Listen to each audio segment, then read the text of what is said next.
Meu nome é Isabela, eu sou psicóloga, estou terminando minha especialização em terapia cognitivo-comportamental e também trabalho com neuropsicologia, né? Estou terminando também minha especialização em neuropsicologia. Isa, me chamo Ana Oi, e Ana. eu vou fazer algumas perguntas para você. Uhum. A primeira pergunta: como você descreveria a terapia cognitiva comportamental em poucas palavras? Bom, eu diria que é uma abordagem bastante focada no presente, né? Mas pelo contrário de que a gente escuta por aí falando que é uma abordagem superficial, eu discordo completamente. A gente tem como base o modelo cognitivo, né, que a gente usa para formular os casos ali através da conceitualização cognitiva, e nesse sentido a gente utiliza o contexto de vida para formular o caso, para conceitualizar o caso. Então, é uma abordagem que ela considera todo o seu contexto de vida. Eu digo que ela é mais focada no presente, assim dizemos, né? Nós da terapia cognitiva que ela é mais focada no presente, porque ela aborda problemas presentes. Então, nós trabalhamos esses problemas atuais da vida da pessoa nesse sentido, né, de reestruturar algumas coisas, de dar mais atenção para alguns problemas ali mais significativos. Então, eu diria que é uma abordagem bem focada, assim, nesse sentido no presente, bem colaborativa também. Adoro a psicoeducação, então é uma abordagem que a gente vai ensinar bastante coisa para o paciente, porque a gente tem como foco que ao fim do tratamento ele seja seu próprio terapeuta, né? Então eu diria nesse sentido, assim, a gente prioriza também bastante a aliança terapêutica, a psicoeducação, né, que no caso é ensinar as nossas técnicas, nossas habilidades para o terapeuta, a colaboração também, que é muito importante dentro da terapia cognitiva, e eu acredito que seja isso. Ai, que legal, Isa. A próxima pergunta é: quais são as principais técnicas e estratégias utilizadas na terapia cognitiva comportamental? Eu diria que as principais técnicas assim a serem utilizadas, as mais conhecidas no caso, seria o registro de pensamentos disfuncionais, né, que a gente usa bastante ali no sentido de reestruturação de pensamentos automáticos, enfim, de pensamentos disfuncionais. A lista também de distorções cognitivas que a gente costuma utilizar para fazer a verificação. Também a sensibilização sistemática, que a gente usa mais no contexto das crenças intermediárias ali, dos pressupostos e regras, né? E pensando nas crenças nucleares, a gente utiliza a técnica do advogado de defesa, as habilidades de reestruturação cognitiva também, né? Então a gente trabalha bastante nesse sentido, a verificação de evidências, a técnica da razão e da emoção. Então a gente usa bastante coisa, assim, bastante técnicas implementadas em contextos diferentes, em diferentes crenças também. Ah, entendi. A próxima pergunta: como que a terapia cognitiva aborda os pensamentos disfuncionais e crenças negativas? Então, a gente acaba trabalhando no sentido de reestruturar, né, e verificar a validade daquelas crenças. Então, por exemplo, se minha paciente chega para mim e fala, Isa, eu tenho a crença que eu sou burra. O que que a gente vai fazer a partir daquilo, né? Ela acredita que ela é burra, então o que que a gente pode fazer para verificar se aquela crença é verdade? Porque ela pode ser que seja verdade, né? E aí o que que a gente vai fazer a partir disso? Então, verificando, assim, não quer dizer que seja verdade no sentido de ela ser burra, mas pode ser que, de acordo com os parâmetros dela, aquilo se torne uma verdade. Então, por exemplo, para mim, eu não vou ser burra se eu souber fazer contas matemáticas de cabeça. Ok, essa crença ela é disfuncional porque não é uma regra para ser inteligente saber fazer contas matemáticas de cabeça, né? Então a gente vai trabalhar nesse sentido de reestruturar aquela crença, organizar aqueles pensamentos de acordo com a realidade. Então, por exemplo, o que que faz ela achar que ela é burra? Quais são as evidências que ela tem de que ela é burra? Por exemplo, a gente avalia também dentro disso os pensamentos automáticos, né? Às vezes vem um pensamento automático assim de que eu nunca vou conseguir, eu não vou conseguir fazer nada. Nesse caso, a gente leva também para a crença intermediária, né? E fala assim, eu sou burra naquele contexto, enfim, daquela atividade específica. Porém, por exemplo, ela pode ter tido esse pensamento numa prova que ela tirou 5. Mas nas outras 9 provas que ela teve, ela tirou nota 9. E aí, com base naquela prova, ela vai fazer essa generalização, ela vai filtrar assim o negativo. Então, a gente busca essas evidências.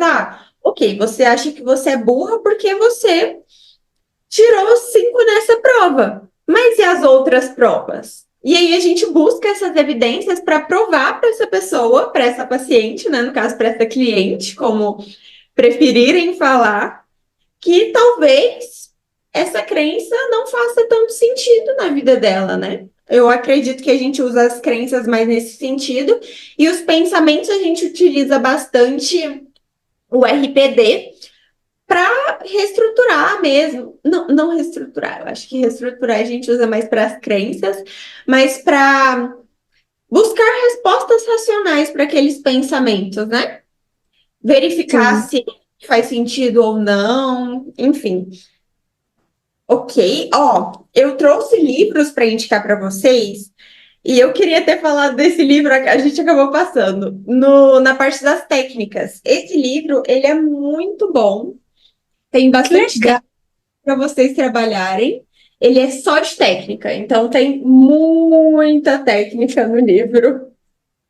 Tem muitos formulários, tem muitas atividades, acho muito legal de ter esse livro aqui para terapeuta cognitivo, é obrigatório. E esse aqui também, esse vocês já leram? Eu quero Ainda não. ler, Cisa.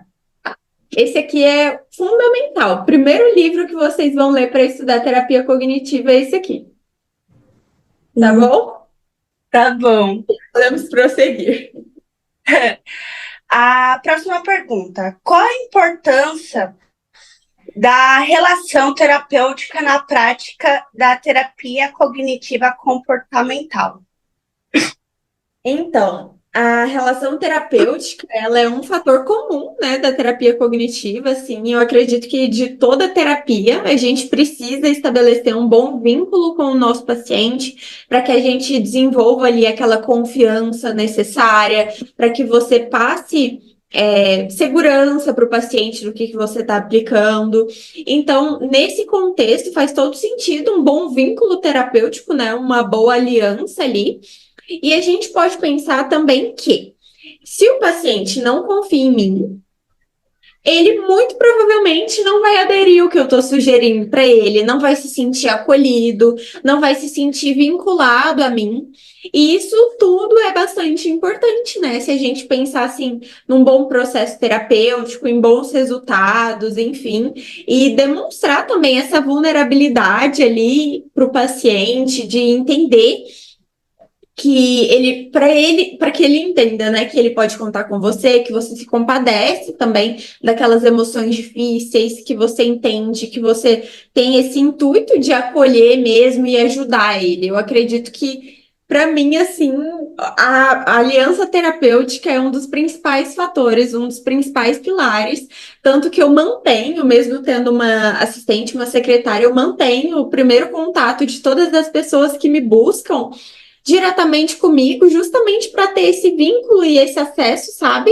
Porque às vezes as pessoas que vêm buscar terapia, mesmo que busquem uma resolução de problemas, elas também buscam se sentir acolhidas. E o vínculo também é importante no sentido da resolução de problemas, né? A próxima pergunta: em quais transtornos ou problemas de saúde mental, a terapia cognitiva tem se mostrado eficaz? Hoje, a terapia cognitiva é uma das melhores abordagens que a gente tem para tratar uma ampla gama de transtornos psicológicos, né? Então, por exemplo, a gente tem muitas evidências assim a favor da terapia cognitiva para transtornos de humor, né? Então, para depressão, para transtorno bipolar, enfim, e também para transtornos de ansiedade, para toque. A gente tem boas evidências nesse sentido. Hoje, além da terapia cognitiva, eu trabalho com prática baseada em evidências, então acabo usando assim meio que protocolos transdiagnósticos para tratar alguns pacientes. Porém, a terapia cognitiva ela ainda é minha base, né, de onde eu venho assim na faculdade. Então, acaba sendo bastante eficaz em uma ampla gama de transtornos mesmo. A gente chama de método padrão ouro, né, para tratar diversos transtornos. Inclusive para Ah, transtornos, por exemplo, do jogo, para skin picking, para fobias. A gente trabalha bastante sensibilização sistemática, né, para fobias, que é uma técnica que eu disse lá no início. Então, temos boas evidências para bastante coisa hoje em dia com a terapia cognitiva. Isa, eu tenho uma pergunta. Uma pessoa que tem TDAH pode fazer a terapia cognitiva? Pode sim, com certeza. Faz sentido que faça, inclusive, eu acho bem válido nesse sentido. Eu trabalho com pacientes que têm TDAH associado a outros transtornos, assim, e a gente tem técnicas bastante resolutivas nesse sentido do TDAH também. Se vocês quiserem, posso inclusive indicar material para vocês darem uma estudada da terapia cognitiva para o TDAH. Então tá, obrigada. A próxima pergunta e a última, que é: por que você escolheu essa abordagem? Então, eu escolhi a TCC por identificação mesmo. Eu sempre fui uma pessoa, e aí falando sobre eu, Isabela mesmo, como pessoa, assim, e sobre os meus valores mesmo como pessoa, enfim. Eu sempre gosto de ter respostas sobre as coisas. Então, às vezes, tinha algumas teorias, algumas abordagens da psicologia que eu achava muito abstratas, que eu não encontrava muitos porquês. Ó, me perdoe. Alguém vai assistir isso ou vocês vão pegar minhas respostas? Não, pode falar, Isa, pode falar. Pode falar. Porque assim, não, porque se estiverem me assistindo, já vou me desculpar, inclusive. Porque eu tô falando de outras abordagens, né? Mas eu não me identificava nesse sentido, assim, de encontrar respostas para o que eu buscava. Ah, vai agir de tal forma, mas por quê? E às vezes eu sentia que faltava isso, sabe? Nas outras abordagens, e quando eu conheci a TCC, entendi que tudo tinha uma resposta. Ah, tem tal problema, a gente usa tal estratégia. Então, eu acho que fez muito mais sentido e até mais didática, né? Para trabalhar com o paciente, assim, de ensinar mesmo técnicas para que futuramente, como é um dos pilares que a gente tem, um dos objetivos, que ele se torne seu próprio terapeuta.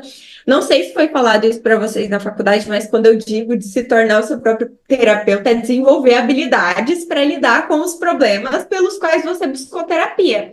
Então, tem uma fobia com tal coisa. Ok, a gente trabalha essa fobia, ao final da terapia, você vai lidar com essa fobia com as suas habilidades. Então, você vai utilizar o que a gente aprendeu em terapia, né, as habilidades terapêuticas, a seu favor. Não quer dizer que a pessoa nunca mais vai precisar de terapia na vida. Ela pode voltar quando ela tiver outras demandas, enfim. Porém, é nesse sentido que a gente vai trabalhar, né? E eu acho que foi isso que me fez me identificar tanto com a TCC. Hoje em dia trabalho também com outras terapias contextuais, inclusive a DBT, eu gosto bastante. Mas eu acho que é essa praticidade, assim, e encontrar esses porquês, respostas a esses porquês que me fez querer trabalhar com a TCC. Isa, muito obrigada, Isa, por por ter tirado um tempinho do seu dia para fazer a entrevista com a gente. Sério. Que isso, meninas, não precisa agradecer. Fico feliz por vocês confiarem em mim, você principalmente, né, Mar? Então, fico feliz. É isso. Se eu puder ajudar em mais alguma coisa, vocês podem me dizer. Alguém tem alguma pergunta? Vocês têm, Gabi, Rafa? Não, amiga. E obrigada, Isa, pela ajuda, viu? Ok, Amei as meninas. suas respostas.